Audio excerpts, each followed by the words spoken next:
እዚህ በቅናት ያንጨረጨርሽው ማለት ነው። እና ምን ያህል እንደሚወደኝ ለማየት ነው። ወንድ እኮ ነው፣ ወንድ እኮ ነው እንዴ! አሁን እሱ ሴት ይዞ ቢመጣ በአንቺ ቦታ ቢሆን ምን እንደሚሰማሽ ታውቂያለሽ። እና መጨረሻ ላይ እንግዲህ የልብሽን ሰርተሽ ፕራንክን ብለሸዋል።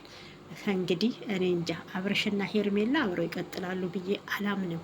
ካሁኑ ከቀለበቱ ችት ማድረግ ጀምራለች። ነገሩ የዝሙት ሚስት ዝሙተኛ ባል ነው የምታመጣው። እንግዲህ አስቡት ማለት ነው። እና ዝሙትን እያስፋፉ ነው ያሉት። አዎ አብርሽ ዝሙትን ሲያባርር ሄርሜላን አገኘ። ሄርሜላ ደግሞ ዝሙት ስታባርር ሌላ ከዚህ በፊት እንግዲህ በትምህርት ወቅት የምታውቀውን ሌላ ይዛ መጣች ማለት ነው። አስቡት እንግዲህ ይሄ ምንድን ነው? ሩታ በቃሽ ተንግዲህ አብርሽ የሄርሜላ ብቻ ነው።